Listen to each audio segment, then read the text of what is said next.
Muito bem. Dentro do contexto da lição número 5, que fala sobre a questão dos milagres de Jesus junto ao mar da Galileia, nós encontramos agora a questão da tempestade. Jesus atendeu as pessoas sobre o barco, pregou às pessoas, ensinou parábolas, e depois ele desceu, conversou com os discípulos e atendeu as pessoas até o final do dia. Depois, cansado, com fome, ele subiu no barco junto com os discípulos e se dirigiram para o outro lado do mar da Galileia. Muitos barquinhos acompanharam o barco de Jesus e eles então estavam indo para o outro lado quando de repente uma tempestade se formou. Jesus estava dormindo na polpa do barco com a cabeça reclinada em uma almofada, um travesseiro. E o vento fechou a ponto de, ou seja, o tempo fechou a ponto de escurecer, que as pessoas não se enxergavam umas às outras. E naquele momento a tempestade caiu. E os discípulos, acostumados com o mar bravio, viram que não iriam conseguir segurar o barco no meio daquelas ondas. Interessante que, ironicamente, é o primeiro episódio que Jesus dorme no meio de uma tempestade. Mas Jesus estava tranquilo porque ele não era um Jonas Fujão. Ele era alguém que estava fazendo a vontade do Pai. Descansava tranquilo porque sabia que Deus o protegeria de todas as formas. Ellen White, no livro Deserto das Nações, página 353, fala que quando Jesus chegou no outro lado da praia, ele encontrou um outro problema. E como vencer o inimigo ali na tempestade? Então, acredita-se que o diabo tenha tentado matar Jesus no meio do lago e também matar as pessoas que acompanhavam Jesus, os barquinhos.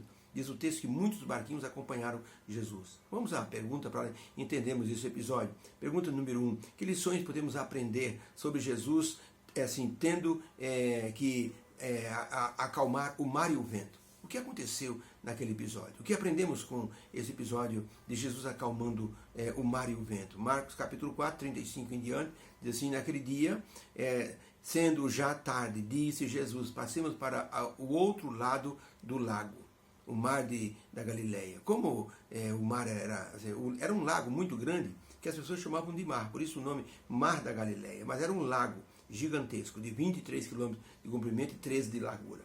Então, por isso ele era chamado de mar. Então, o texto bíblico diz assim: Jesus, então, diz aos discípulos, passemos para o outro lado do mar. E eles, deixando a multidão, o levaram consigo, assim como ele estava, levaram para o barco. E havia também com ele outros barquinhos acompanhando. Levantou-se grande temporal de vento e subiam as ondas por cima do barco, de maneira que já se enchia. E Jesus estava na popa, dormindo sobre uma almofada. E despertaram Jesus, dizendo: Mestre, o Senhor não liga que nós estejamos para morrer? E ele, despertando, repreendeu o vento e disse ao mar: Cala-te, aquieta-te. E o vento se aquietou, e houve grande bonança. E Jesus disse aos seus discípulos: Por que sois tão tímidos? Ainda não tendes fé? E sentiram um grande temor, e diziam uns aos outros: Quem é este que até o vento e o mar lhe obedecem? Então, que lição podemos aprender desse episódio? Resposta: no meio do mar, uma tempestade envolveu os barcos dos discípulos e também os barcos que os acompanhavam. E eles, temendo morrer ali com o barco naufragando, enquanto Jesus dormia, eles entraram em pânico. Jesus foi acordado e acalmou o vento e o mar.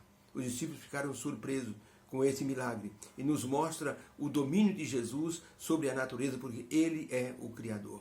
Na travessia do mar da Galileia, Marcos, ele fala de detalhes, ele fala de Jesus cansado, ele fala de Jesus dormindo sobre uma almofada, ele fala do medo dos discípulos, do rugir da tempestade. E o livro Deserto das Nações nos dá um panorama mais detalhado sobre o que aconteceu. Eles não conseguiam ver Jesus devido à escuridão que se formou. Os outros barquinhos estavam em perigo também. Havia pessoas que não sabiam nadar. No tempo de Jesus não havia salva-vidas ou não havia colete para que as pessoas pudessem estar navegando. Eles iam na cara e na coragem, porque muitas vezes o mar da Galileia era muito calmo. De vez em quando surgiam algumas tempestades, mas não como essa. Então, os grandes teólogos acreditam que Jesus foi alvo de uma ação do diabo para que ele pudesse ser ir a óbito ali no meio do mar. E também as outras pessoas que o seguiam, muitos poderiam morrer. Por isso os discípulos estavam com medo, desesperados. E diz Ellen White que no meio de um relâmpago que iluminou a cena, eles viram onde Jesus estava dormindo. E eles correram para lá. Provavelmente Pedro deve ter ido e acordou Jesus, e Jesus não acordou de repente. Gritaram, Jesus não acordou. Eles gritaram outra vez, desesperados, Jesus acordou. e sua face, iluminada por um raio, era uma face serena, que olhou a cena de desespero dos discípulos, levantou-se e com a mão ele acalmou o mar e aquietou o vento. E as pessoas ficaram impressionadas com o seu poder. E muitos dos barquinhos já tinham até sido jogados para a margem, mas muitos estavam no meio do mar da Galileia e foram então ali assim, impressionados com o poder de Jesus de acalmar o vento e o mar. Os discípulos ficaram impressionados, se perguntando: quem é este? A pergunta desses discípulos, nós sabemos a resposta.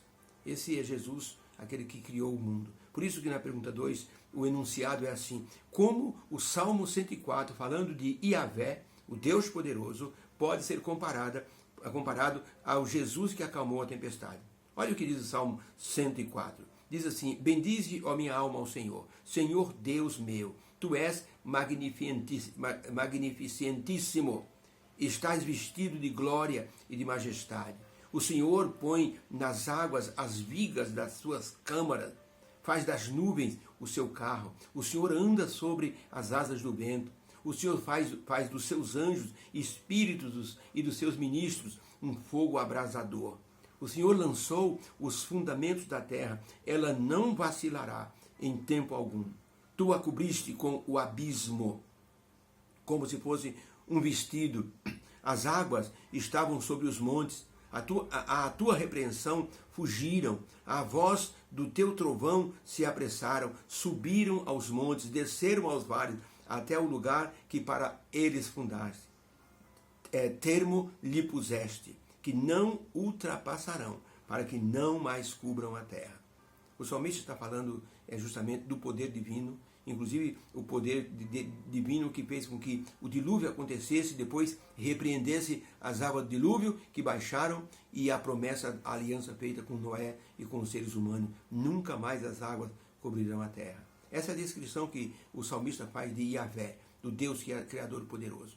Que comparação podemos fazer desse Deus com o Jesus que assim acalmou a tempestade?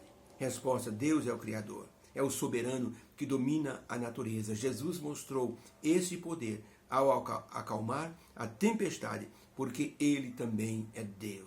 A experiência vivida pelos discípulos e pelos barquinhos que acompanhavam Jesus nos mostra que, diante do medo humano, Deus diz: não tema. E diante da pergunta: quem é este? A resposta é uma só, numa declaração de soberania: tu és o Deus, o Filho de Deus.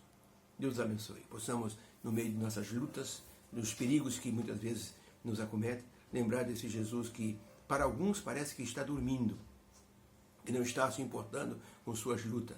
Mas Jesus, ele é soberano, ele é onisciente, ele sabe de nossas lutas e nos dá força para superar nossas dificuldades.